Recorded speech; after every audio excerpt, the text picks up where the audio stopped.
Hello అండి, welcome back to my channel. ఇవాల్టి వీడియోలో చికెన్ 65 ఎలా చేసుకోవాలో చూద్దాం. స్ట్రీట్ స్టైల్ చికెన్ 65ని ఇంట్లోనే సేమ్ టేస్ట్తో క్రిస్పీగా, స్పైసీగా ఎలా చేసుకోవాలో ఈ ప్రాసెస్లో చూడండి. ఈ ప్రాసెస్లో చేశారంటే చికెన్ 65 ఆయిల్ తక్కువగా పీల్చుకుంటుంది అండ్ చాలా క్రిస్పీగా మంచి టేస్ట్తో వస్తుంది. చాలా ఈజీ ప్రాసెస్లో స్ట్రీట్ స్టైల్లో లాగా చికెన్ 65ని ఈజీగా చేసేయొచ్చు. ఈ స్ట్రీట్ స్టైల్ చికెన్ 65ని పర్ఫెక్ట్గా ఎలా చేసుకోవాలో చూసేద్దాం. ముందుగా బోన్లెస్ చికెన్ని తీసుకోండి. నేను 1/2 kg బోన్లెస్ చికెన్ని తీసుకున్నాను. ఇలా చికెన్ తీసుకున్న తర్వాత వాటిని ఇలా మీడియం సైజులో కట్ చేసుకొని పెట్టుకోండి. చికెన్ని కట్ చేసుకున్న తర్వాత 2 to 3 times నీట్గా ఉప్పు ఇంకా నిమ్మరసంతో కడగండి. ఇలా కడిగిన చికెన్లోకి స్పైసెస్ని తీసుకొని బాగా మిక్స్ చేసుకోండి. టేస్ట్కి తగినంతగా సాల్ట్ని వేసుకోండి.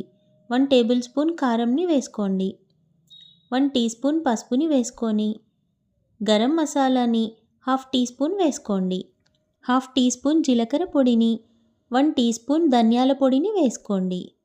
ఫ్రెష్గా గ్రైండ్ చేసిన అల్లం వెల్లుల్లి పేస్ట్ని 1 tablespoon తీసుకోండి. 1 teaspoon మిరియాల పొడిని తీసుకోండి. అన్ని స్పైసెస్ ఇలా వేసుకున్న తర్వాత బాగా మిక్స్ చేసుకోండి. ఇలా మిక్స్ చేసుకుంటే చికెన్కి అన్ని స్పైసెస్ పట్టుకుంటాయి.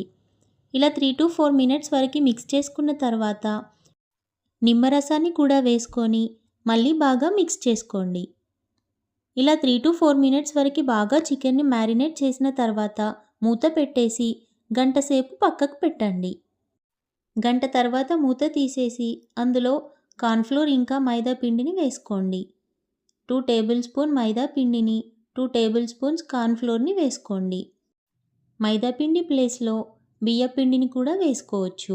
బియ్యపిండిని ఇంకా కార్న్ఫ్లోర్ని వేసుకోండి. ఇలా పిండిని వేసుకున్న తర్వాత చికెన్ని మొత్తం బాగా మిక్స్ చేసుకోండి. ఇలా మిక్స్ చేసిన చికెన్ని 10 to 15 minutes వరకు పక్కన పెట్టుకోండి. ఇప్పుడు చికెన్ పీసెస్ని డీప్ ఫ్రై చేసుకోవడం కోసం ముక్కుడు పెట్టుకొని డీప్ ఫ్రైకి సరిపడా ఆయిల్ని తీసుకోండి. ఆయిల్ వేడైన తర్వాత మీడియం ఫ్లేమ్లోనే చికెన్ పీసెస్ని తీసుకోండి.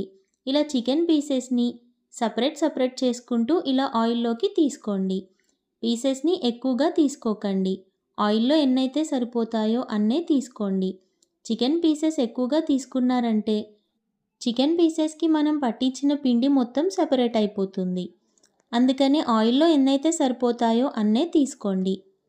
చికెన్ ముక్కల్ని మీడియం ఫ్లేమ్లో 5 to 7 minutes వరకు ఫ్రై చేసుకోండి. చికెన్ ముక్కలు ఇలా ఫ్రై చేసుకోవడానికి కొంచెం టైం ఎక్కువగానే పడుతుంది. మీరు ఫ్రై చేసినప్పుడు సరిగ్గా ఫ్రై చేయకపోతే చికెన్ పైకి కలర్ చేంజ్ అయినా లోపల చికెన్ ఉడకకుండా పచ్చిగా ఉంటాయి. అందుకని మీడియం ఫ్లేమ్లోనే 5 to 7 minutes వరకు ఫ్రై చేసుకోండి. చికెన్ ఆల్మోస్ట్ ఫ్రై అయిన తర్వాత పచ్చిమిర్చిని కూడా వేసుకొని ఫ్రై చేసుకోండి. పచ్చిమిర్చిని బాగా కడిగి తడి లేకుండా క్లాత్తో నీట్గా తుడవండి. తుడిచిన తర్వాత ఇలా ఆయిల్లో వేసుకొని బాగా ఫ్రై చేయండి. ఇలా చేస్తే పచ్చిమిర్చి బాగా క్రిస్పీగా అవుతాయి. చికెన్ ఇలా గోల్డెన్ బ్రౌన్ కలర్లోకి వచ్చి బాగా ఫ్రై అయిన తర్వాత ఇలా తీసుకొని ప్లేట్లోకి సర్వ్ చేసుకోండి. పచ్చిమిర్చిని కూడా ఇలా క్రిస్పీగా ఫ్రై చేసుకొని ప్లేట్లోకి సర్వ్ చేసుకోండి. కరివేపాకును కూడా నీట్గా కడిగి క్లాత్తో తడి లేకుండా తుడిచిన తర్వాత ఆయిల్లోకి తీసుకొని ఇలా క్రిస్పీగా ఫ్రై చేసుకొని చికెన్ 65తో సర్వ్ చేసుకోండి. ఇలాగే మిగతా చికెన్ని కూడా ఫ్రై చేసుకోండి. అంతే అండి, చాలా సింపుల్ రెసిపీ. స్ట్రీట్ స్టైల్లో సేమ్ టేస్ట్తో ఇంట్లోనే ఈజీ ప్రాసెస్లో చేసుకోవచ్చు. క్రిస్పీగా చికెన్ 65 చేయాలన్నప్పుడు ఈ ప్రాసెస్లో చేసి చూడండి. మీకు ఈ రెసిపీ నచ్చినట్టయితే నా వీడియోకి లైక్ చేయండి, షేర్ చేయండి అండ్ సబ్స్క్రైబ్ చేయండి. పక్కనే ఉన్న బెల్ ఐకాన్ని క్లిక్ చేయండి. Thank you for watching.